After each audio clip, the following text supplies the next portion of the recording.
The boy knows something.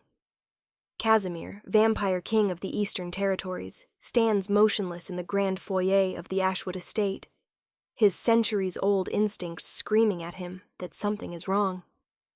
The child, no more than 7 years old, stands trembling in his oversized pajamas, tiny fingers gripping the banister with white-knuckled intensity.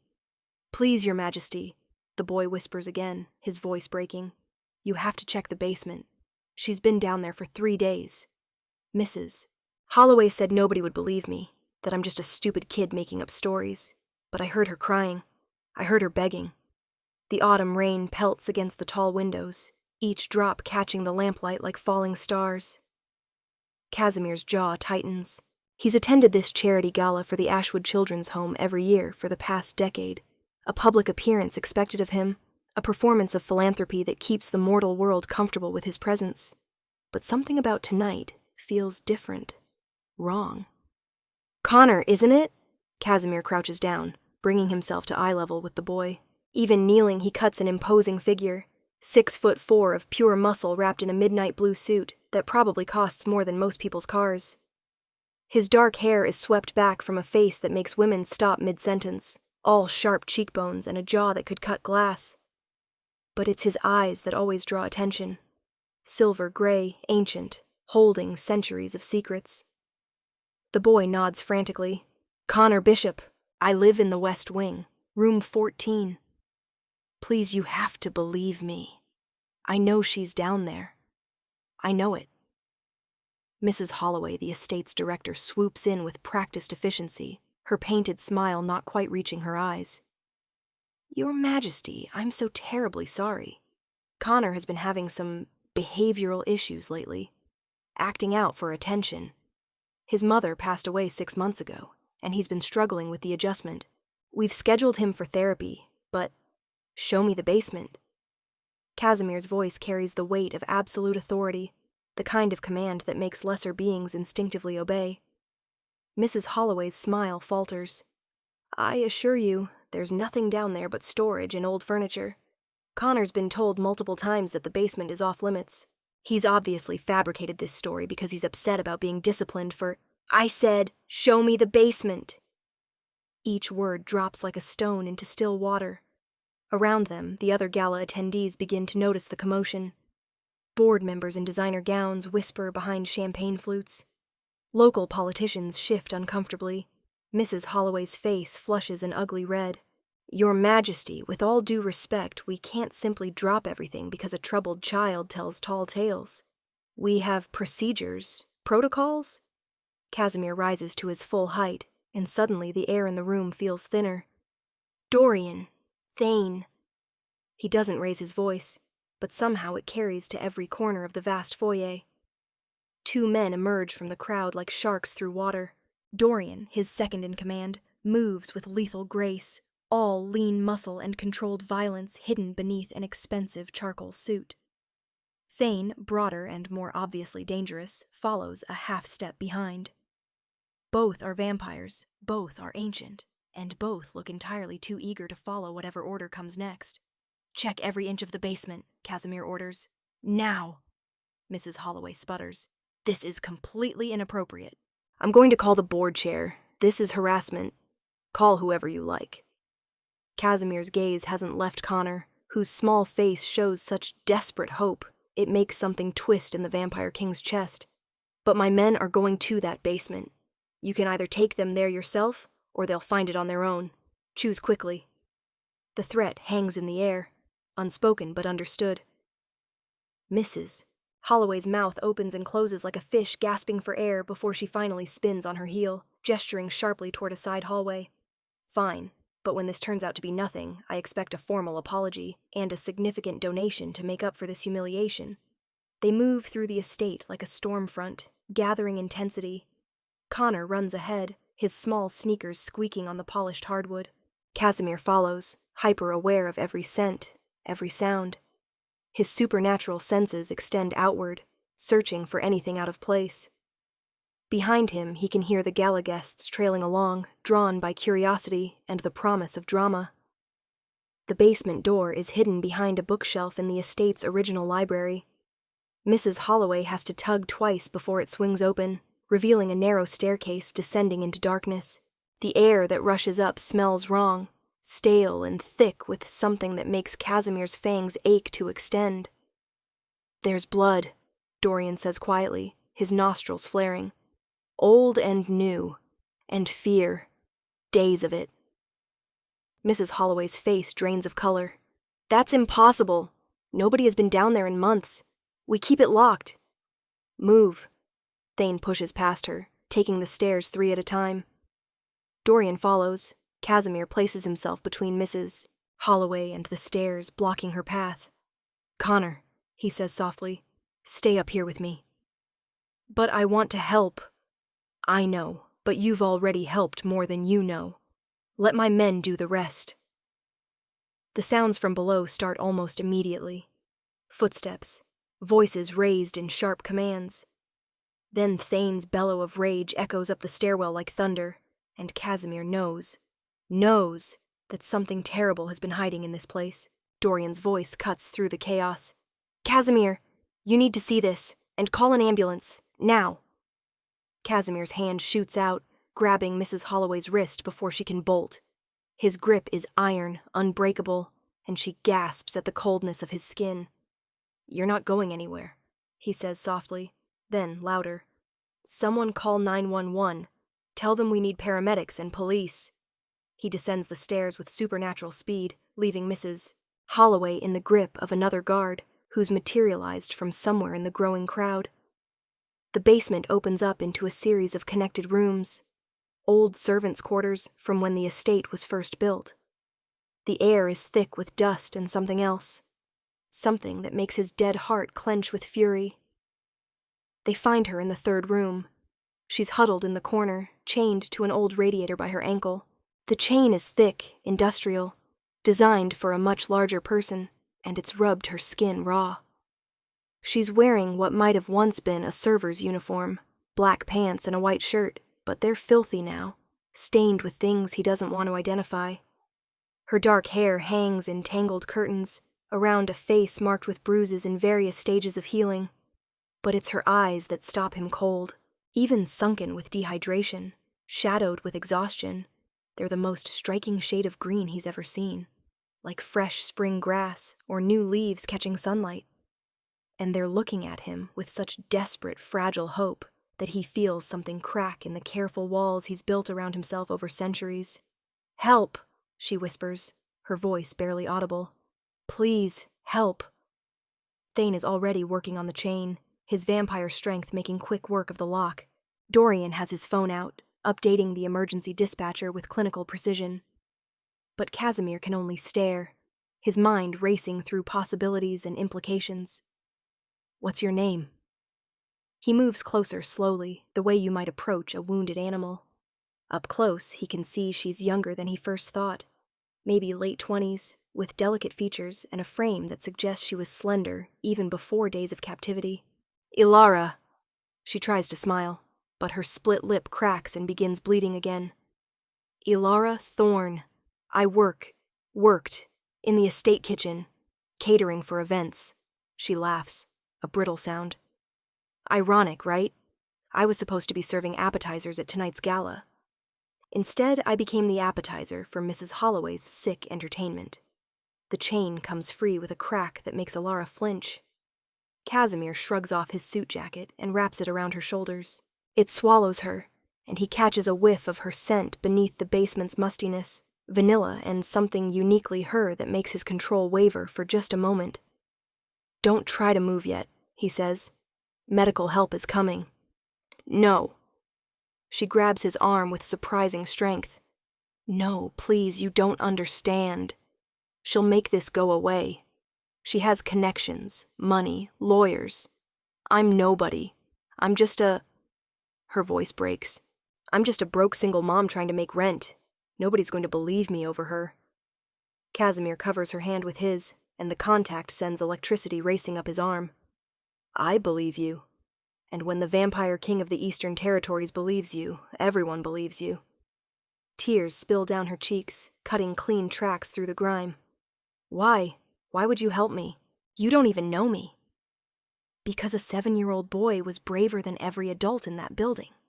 Because you're hurt and afraid, and you deserve better. Because, he stops, unsure how to finish that sentence. Because the moment he saw her, something ancient and primal in him whispered mine. Because in all his centuries, he's never felt such immediate, overwhelming rage at seeing someone suffer. The sound of sirens approaches, growing louder. Footsteps thunder down the stairs. More guards, the police, paramedics with their equipment. The basement becomes a chaos of activity, but Casimir doesn't move from Alara's side. He stays crouched next to her, a solid presence between her and the world, as strangers examine her injuries and ask questions in gentle voices. Severe dehydration, one paramedic reports. Possible infection in these abrasions.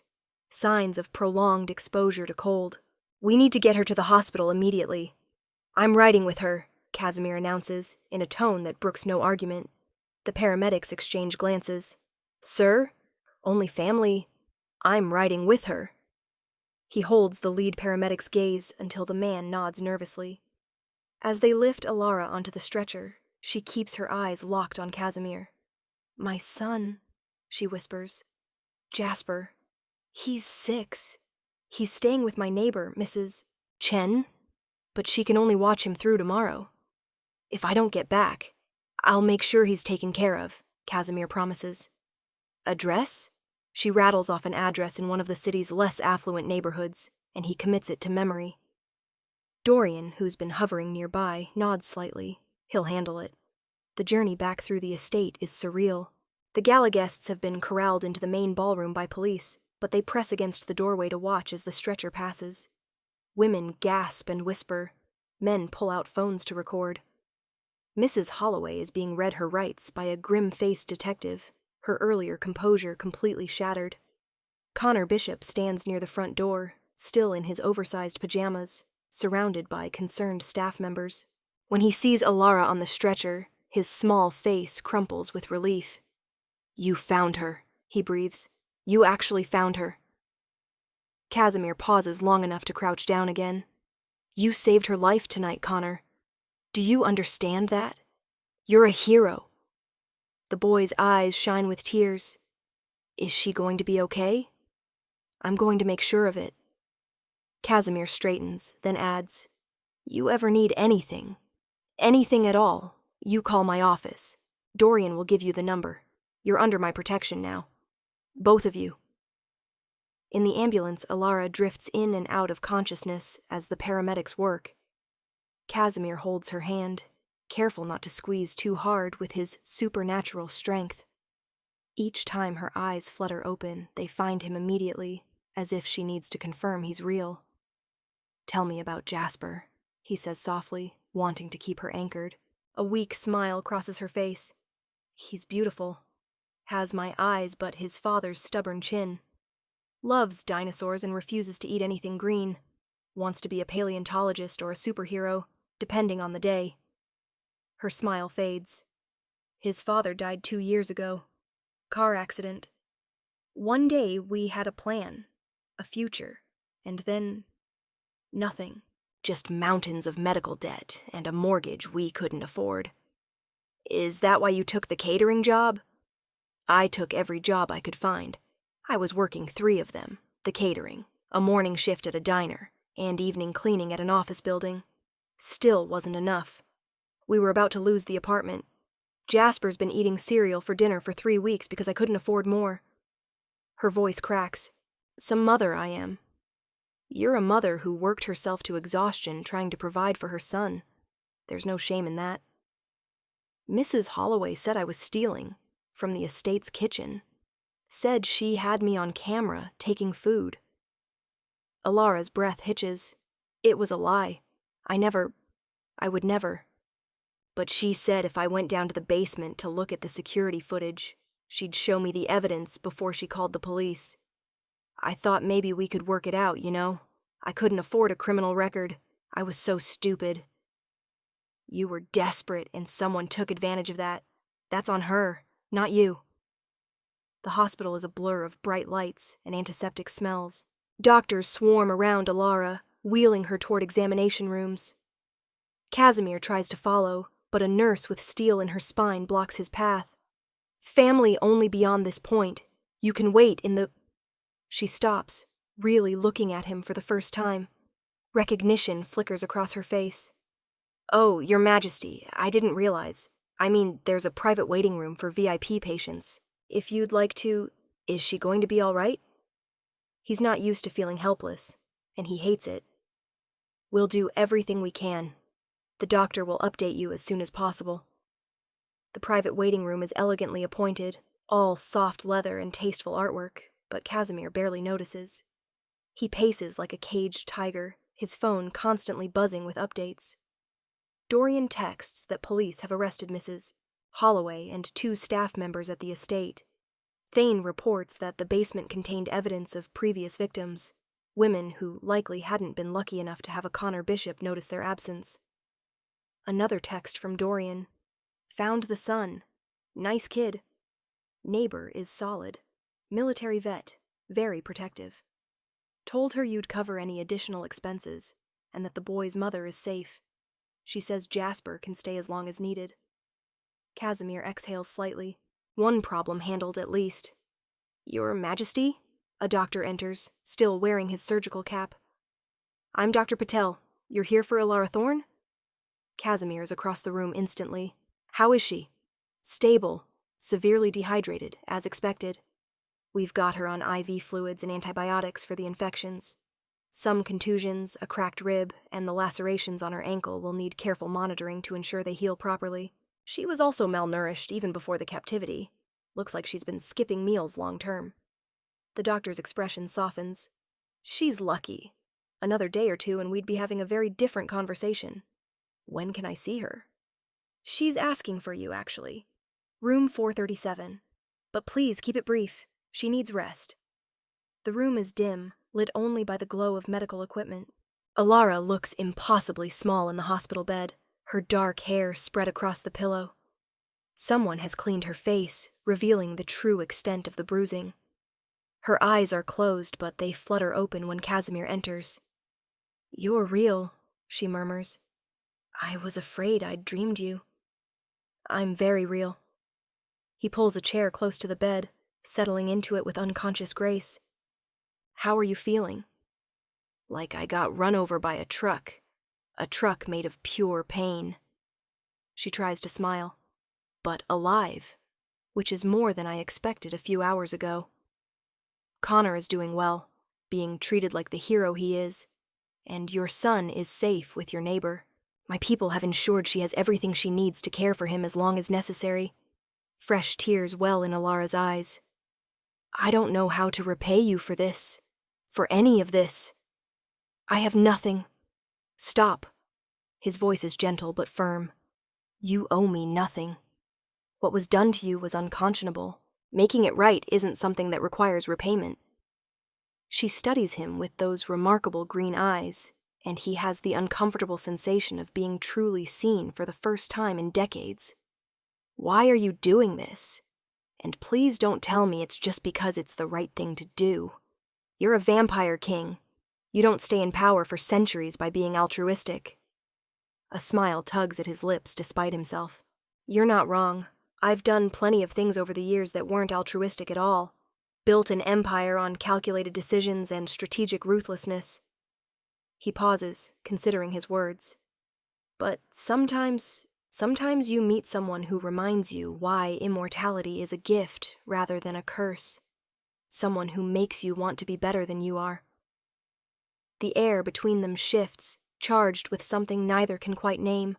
Alara's heart monitor beeps a little faster, and a faint blush colors her pale cheeks.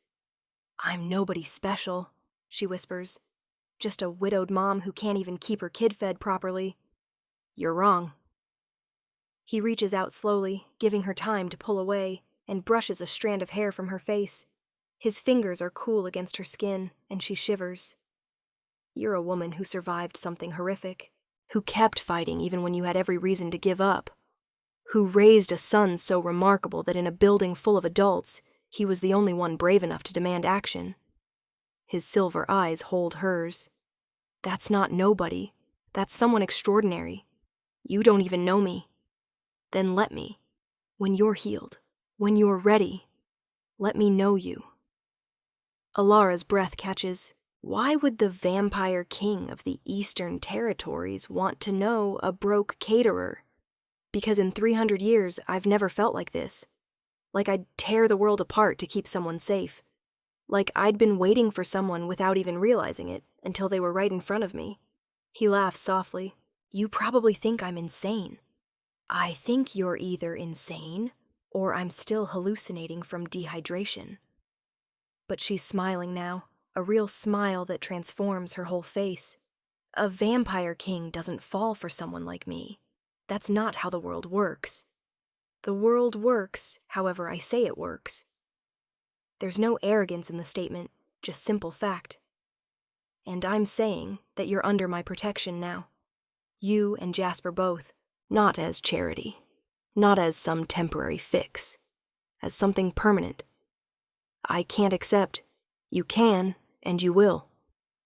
He softens the command with a smile. At least let me help you get stable. Find you a safe place to live. Ensure Jasper has what he needs. After that, if you want nothing more to do with me, I'll respect that. But give me a chance to do this much. Alara is quiet for a long moment, searching his face. Whatever she sees there must satisfy her, because she finally nods. Okay, but I pay you back. Eventually. Somehow. I don't take handouts. It's not a handout. Consider it an investment. In what? In you. In your future. In the possibility of something I stopped believing in centuries ago. She wants to ask what that something is, but exhaustion is pulling at her. Her eyelids grow heavy despite her best efforts to keep them open. Don't leave, she whispers. I won't. He settles more comfortably in the chair, prepared to keep his vigil through the night. Sleep, Alara. You're safe now. I promise. She drifts off with her hand still in his, and Casimir sits in the dim room thinking about fate and second chances, and the strange paths that life, even immortal life, can take. Outside, the city continues its restless motion, unaware that something fundamental has shifted in the balance of power, that their king has found something worth protecting, worth cherishing, worth building a future around. His phone buzzes. A text from Dorian. Media has gotten hold of the story. Every news outlet in the territory is running it. Vampire King rescues captive woman from charity director's basement. You're a trending topic. The board at Ashwood Estate has dissolved in disgrace. All children are being moved to other facilities for safety. Good, Casimir thinks. Let them all know. Let the whole world know. Another text. Also, 3 other women have come forward claiming Mrs. Holloway targeted them previously, but they were too afraid to report it. District Attorney says this is going to be a massive case. Casimir types back. Make sure those women have the best lawyers money can buy. All of them. And find out what other children's homes or charities might have similar issues. I want every institution I donate to thoroughly investigated. Will do. What about the woman? Casimir glances at Alara's sleeping face, peaceful now despite the bruises. She's mine. Make that clear to everyone who needs to know. There's a long pause before Dorian responds. Understood. Welcome to the world of romantic entanglements, old friend. It's been a while.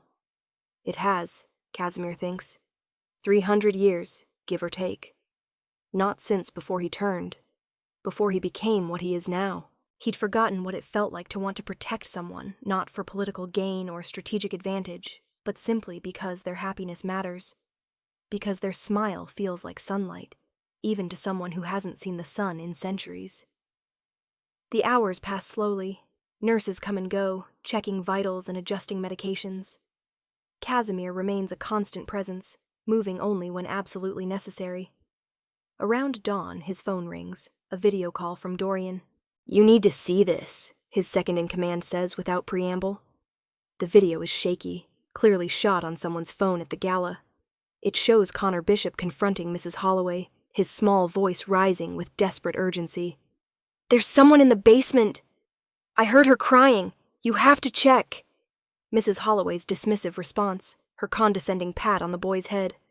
Then Casimir enters the frame, and the camera operator audibly gasps. The entire confrontation plays out in high definition, ending with the moment Mrs. Holloway's face drains of color when Thane's bellow echoes from the basement. This video has 17 million views, Dorian reports. Every major news network has requested interviews with you, with Connor, with the victim. The governor has called. So has the head of the National Council of Vampire Affairs. Everyone wants a statement. Set up a press conference for tomorrow evening. Make it clear that I'll be the only one speaking, and that any media outlet that tries to harass Miss Thorne or Connor will be permanently blacklisted from all my public events. Will Miss Thorne be attending the press conference? Casimir looks at her sleeping face. That's her choice. I won't push her into the spotlight unless she wants it. Fair enough. What else do you need? Find her apartment. I want to know what kind of financial situation we're dealing with. Outstanding debts, overdue bills, everything. Also, look into safe properties I own that might work for a single mother and child. Something with good schools nearby, safe neighborhood, but not so ostentatious that she feels uncomfortable. The penthouse on Riverside? Too much. She'd hate it. Think smaller, homier. A place where a 6-year-old can be loud and messy without worrying about disturbing neighbors or damaging priceless antiques.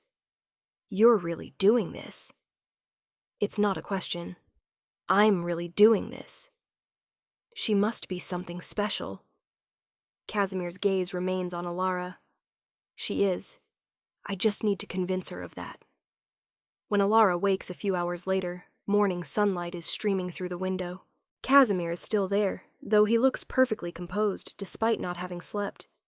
Vampires don't need as much rest as humans, and he's trained himself over centuries to go days without it when necessary. You actually stayed, she says, her voice rough. I said I would. Most people say a lot of things they don't mean. I'm not most people. A soft laugh escapes her. No, you're really not. She shifts in the bed, wincing. How bad is the media circus? How did you... Come on. Vampire King dramatically rescues woman from basement at high-profile charity event. Of course it's everywhere. She closes her eyes. Oh God, Jasper. He's going to see this on the news. He's going to be terrified. Would it help if I brought him here? Let him see that you're okay? You'd do that? I'd do a lot more than that. Something in his tone makes her look at him sharply. What did you do, Casimir? Just took care of a few practical matters. Your rent is paid through the end of the year. Your debts have been settled. And I've had some people look at better housing situations that might... Stop. She holds up a hand. Stop right there. You can't pay off my debts and my rent like it's nothing. That's not... We barely know each other. You needed help. I have the resources to provide it. It's not complicated. It's incredibly complicated. Color rises in her cheeks, bringing life back to her bruised face. What happens when you get bored with this? When you move on to the next charity case or romantic interest or whatever I am to you? I'm left with a life I can't sustain on my own, and a kid who's gotten used to stability we can't maintain. Casimir is quiet for a long moment. Then, moving with deliberate slowness, he stands and comes to the side of the bed. May I sit? She nods warily. He settles on the edge of the mattress, careful not to jostle her injuries. I'm going to tell you something I haven't told anyone in decades. The truth about what it means to be what I am. A vampire king? A vampire. Period. He looks at his hands, elegant, strong, unchanged for 3 centuries. We don't love easily, Alara. We can't afford to. Immortality means watching everyone you care about age and die, over and over again. Most of us learn to keep ourselves distant, to treat human lifetimes like brief candles, beautiful while they burn but ultimately temporary. That sounds lonely. It is, but it's also safe. No pain, no loss, no heartbreak. Just endless years of carefully maintained emotional control. He finally meets her eyes. But occasionally, very occasionally, we meet someone who breaks through all those defenses. Someone who makes us feel alive in a way we'd forgotten was possible. When that happens, it's not casual. It's not temporary. It's everything. Alara's heart monitor is definitely beeping faster now. You can't possibly be saying, I'm saying that I haven't felt like this since I was human. I'm saying that the thought of you going back to struggling alone makes me want to destroy things.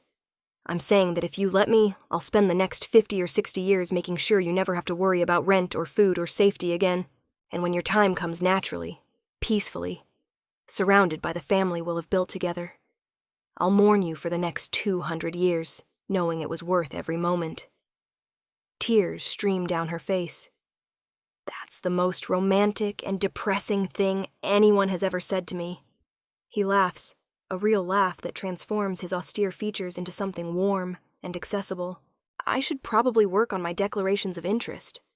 No, she wipes at her eyes. You really mean all that? You're not just caught up in the drama of the rescue? I mean every word. I have a 6-year-old son, a dead husband whose memory I'll always carry. Debt and baggage and probably PTSD from this whole basement nightmare. I'm not some pristine romantic fantasy waiting to be claimed. I'm a 300-year-old vampire who's made countless morally questionable decisions in the name of maintaining power. I have enemies across multiple territories, political complications that would make your head spin, and the emotional availability of a brick wall until very recently. He takes her hand gently. We're both messy, complicated people. Maybe that's why this works. This doesn't work yet, she points out. This is barely even a this. Then let it become one. Give me a chance to court you properly, to meet Jasper, to show you I'm serious about all of this. If at any point you want me gone, I'll go. But give me the chance to prove I'm not going anywhere. Alara looks at their joined hands, her small, bruised one engulfed by his larger, elegant one. Okay, she whispers. Okay, but we go slow. Really slow. I can't afford to make another mistake when it comes to Jasper's stability. As slow as you need. Relief floods through him. Though I should warn you, my people have organized a press conference for tomorrow evening. I have to make a public statement about what happened. You're under no obligation to attend, but if you choose to, I want you to know I'll keep you safe from the media circus. What would I even say? Whatever you want, or nothing. You can stand beside me as a show of solidarity, or you can watch from home. Your choice entirely. She thinks about it, chewing her lip. I want to be there. Mrs. Holloway made me feel small and powerless and invisible. I want people to see that she failed. That I survived despite her best efforts. That she doesn't get to erase me. Pride surges through Casimir. Then you'll be there. And I promise you, the whole world will see exactly how strong you are. The rest of the day passes in a strange mixture of medical procedures and quiet conversation. Casimir learns that Alara grew up in foster care, met her husband in community college, and has been fighting her whole life for every scrap of happiness she's managed to claim. She learns that Casimir was turned during a war 3 centuries ago, that he built his power base through a combination of strategic brilliance and ruthless elimination of rivals, and that he's been looking for a reason to care about something beyond politics for longer than he'd care to admit. Doctors come and go. Physical therapists assess her mobility. A trauma counselor stops by to talk about resources for processing what she's been through. Through it all, Casimir remains a steady presence, sometimes holding her hand, sometimes just sitting nearby, reading emails on his phone, but always there. Evening brings Dorian with updates. Mrs. Holloway has been formally charged with kidnapping, assault, and human trafficking. The other 2 staff members are cooperating in exchange for reduced sentences. Turns out this has been going on for years. Women who wouldn't be immediately missed, who she'd picked specifically because they were vulnerable. Alara's hand tightens on Casimir's. How many? At least 7 that we know of. Some were let go after a few days, given money to keep quiet. Others? Dorian's expression darkens. Others weren't so lucky. The police are looking into several missing persons cases now. She deserves to rot, Alara says fiercely. She will, Casimir promises. I'll make sure of it personally. The legal system will handle the criminal prosecution, but she'll also face supernatural justice. What she did violated every code of conduct in my territory. When I'm done with her, She'll wish the police had gotten to her first. There's something dark and ancient in his voice, and Alara sees clearly for the first time that this man is both her gentle protector and a genuinely dangerous being who has survived centuries through strength and ruthlessness. Instead of being frightened, she finds it oddly comforting. He's chosen to be gentle with her, but he has the power to destroy her enemies if needed. Your Majesty, Dorian adds, the property team has identified 3 potential residences that match your specifications. When Miss Thorne is feeling up to it, I can arrange viewings. Property viewings? Alara looks between them. Casimir has the grace to look slightly sheepish. I may have asked Dorian to look for suitable housing for you and Jasper. Nothing is decided. You're free to stay in your current apartment if you prefer, but I thought having options might be helpful. What kind of options? Dorian pulls out his tablet, showing her photos of a charming 2-story house in a quiet neighborhood. This one has 3 bedrooms, a fenced yard, and is 2 blocks from an excellent elementary school. The rent is well within a reasonable range, and the landlord is willing to include utilities. I can't afford that, Alara says immediately. You could, Casimir says carefully, if you were working a single job that paid fairly rather than juggling 3 positions that barely cover expenses. I'm a caterer. That's not exactly a high-paying career. You're a skilled cook who's been undervalued. My estate needs a new head chef for private events. The position includes salary, benefits, and housing allowance, if you're interested. Alara stares at him. You're offering me a job? I'm offering you options. Take the job, find a different one, go back to school and train for something entirely new. I'll support whatever you choose. But you shouldn't have to work yourself to death just to keep a roof over your son's head. This is too much. But she's looking at the photos of the house with longing so obvious it makes Casimir's chest ache. It's exactly enough. Say yes, Alara. Let me help. Let me be part of your life in whatever way you're comfortable with. She's quiet for a long time, then finally nods.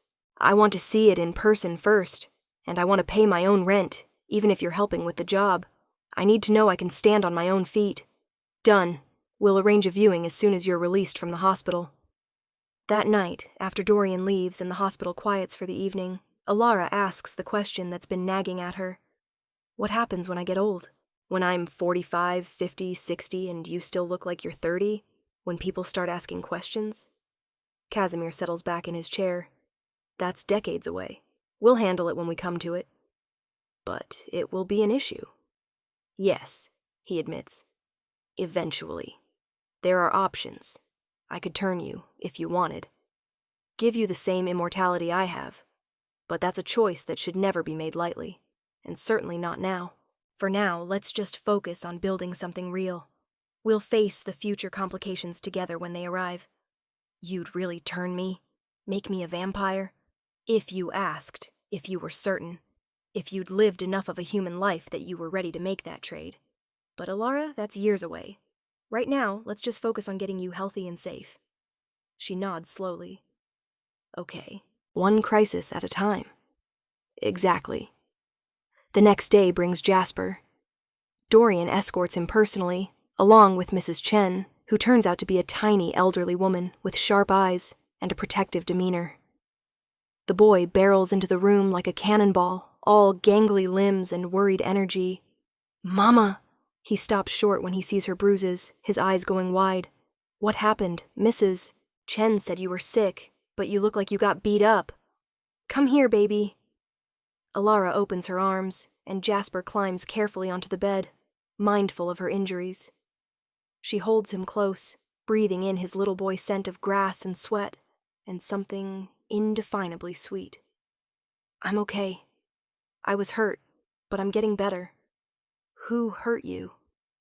Jasper's jaw sets in a way that reminds Casimir strongly of his mother's stubborn determination. A bad person who's going to jail now, but you know what? A very brave boy named Connor helped save me, and so did this man. She gestures to Casimir, who's been standing back to give them space. Jasper studies him with the unnerving directness of children. You're really tall. I am, Casimir agrees solemnly. Are you my mom's boyfriend? Ilara flushes red. Jasper, we're not. I'd like to be, Casimir says honestly, but that's up to your mom. Right now, I'm a friend who's trying to help. Okay. Jasper appears to accept this easily in the way only children can. Do you like dinosaurs? I've met several. They were impressive, but had terrible table manners. Jasper's eyes go round. You met real dinosaurs? But they died millions of years ago. He's teasing you, sweetheart, Alara says, shooting Casimir a look that's equal parts amused and exasperated. Actually, I was referring to the Komodo dragons I encountered in Indonesia in the 1800s. Close enough to dinosaurs for the comparison to hold. He winks at Jasper, though I'll admit, I never saw a T-Rex. The boy giggles, and just like that, the ice is broken. They spend the next hour talking about dinosaurs, school, and Jasper's concerns about his mother. Casimir listens more than he speaks, learning the rhythms of this small family, understanding the dynamics that make them work. Mrs. Chen watches the whole interaction with shrewd eyes. When Jasper is distracted by a nurse bringing lunch, she leans close to Casimir. You hurt them, and I don't care if you're a king or a vampire or God himself. I'll find a way to make you pay. Casimir meets her gaze with respect. I have no intention of hurting them, but I appreciate your willingness to defend them. That boy has been through too much already. Lost his father, watched his mother work herself sick trying to make ends meet. He needs stability, not some rich man's momentary fascination. It's not momentary, and I'll prove it if you give me the chance. Mrs. Chen huffs but seems satisfied. See that you do. That evening, Alara is discharged from the hospital with a bag full of prescriptions and strict instructions for rest. Casimir has arranged for a car to take her wherever she wants to go, back to her apartment, to Mrs. Chen's, or to a hotel where she can recover in comfort. I want to see that house, she says. The one Dorian showed me. Before I make any decisions, I want to see it. The house is even better in person. Warm and welcoming, with hardwood floors and big windows that let in afternoon light. There's a yard where Jasper could play, a kitchen that makes Alara's fingers itch to cook, and a master bedroom with an attached bathroom that feels impossibly luxurious after years of making do. The landlord is willing to hold it for a week while you decide, Casimir says, watching her explore.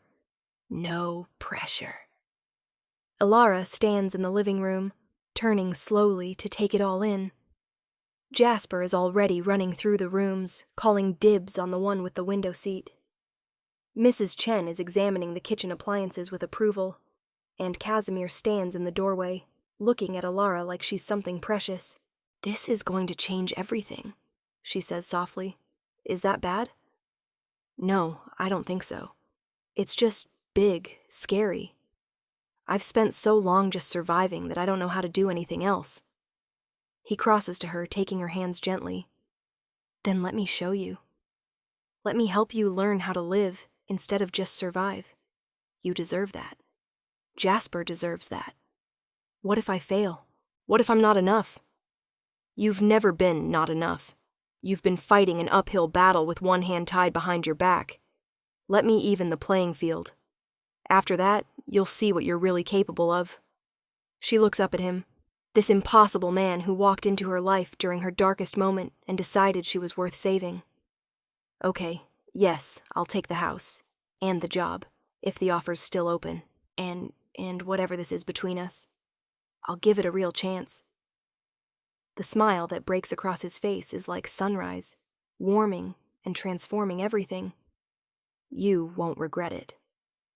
I might, she says honestly, but I'm going to try anyway. He cups her face gently, mindful of her fading bruises, and leans down until their foreheads touch. That's all I ask. Just try. I'll handle the rest. The press conference is held the following evening in the grand ballroom of the Ashwood estate, the same room where the gala guests whispered behind champagne flutes just days ago. Now it's packed with reporters, cameras, and curious onlookers. The restored basement rooms are open for limited press viewing, showing exactly what horrors existed beneath their feet during those elegant events. Casimir stands at the podium, commanding attention without effort. He's dressed in another impeccable suit, this one charcoal gray that makes his silver eyes seem to glow. Next to him, looking small but fierce in a simple blue dress, stands Alara. Her bruises have faded to yellow-green shadows, and she holds her head high despite the dozens of cameras pointed at her. 3 nights ago, Casimir begins, his voice carrying to every corner of the room, a 7-year-old boy named Connor Bishop demonstrated more courage than most adults manage in a lifetime. He saw injustice and refused to be silent. Because of his bravery, we discovered that the director of the Ashwood Children's Home had been systematically targeting and imprisoning vulnerable women. He details the events with clinical precision: the basement, the chains, the evidence of previous victims. The room is utterly silent except for the clicking of cameras. Ilara Thorne is one of the survivors. She has agreed to speak today, but I want to make something clear first. His voice drops, taking on an edge that makes several reporters shift nervously. Any media outlet that harasses Miss Thorne, Connor Bishop, or any of the other victims will face consequences. I'm not just speaking as a concerned citizen. I'm speaking as the Vampire King of the Eastern Territories. These people are under my personal protection. Remember that. The threat hangs in the air like a physical presence. Then Casimir steps back, and Alara moves to the microphone. Her hands shake slightly as she grips the podium, but her voice is steady. My name is Alara Thorne. I'm a single mother, a widow, and until last week I was drowning. Working 3 jobs to make rent, skipping meals so my son could eat, watching our future shrink down to just getting through one more day. She takes a breath. Mrs. Holloway targeted me because she knew I was desperate, because she knew nobody would notice if I disappeared for a while. She almost succeeded. A reporter calls out, "How did you survive?" Spite, mostly, Alara says, and there's a ripple of surprised laughter. And the knowledge that my son needed me to come home. And eventually, because a little boy was braver than he should have had to be, and because this man, she glances at Casimir, believed that boy when nobody else would. Another reporter, "What's your relationship with the Vampire King?" Alara pauses, considering her answer. Then she smiles. Small, but genuine. He's someone who saw me at my absolute worst, and decided I was worth saving anyway. Beyond that, we're figuring it out as we go. Are you dating? That's personal, Casimir interjects smoothly, stepping back up to the podium. Next question! The press conference continues for another 30 minutes, but the real story has already been captured.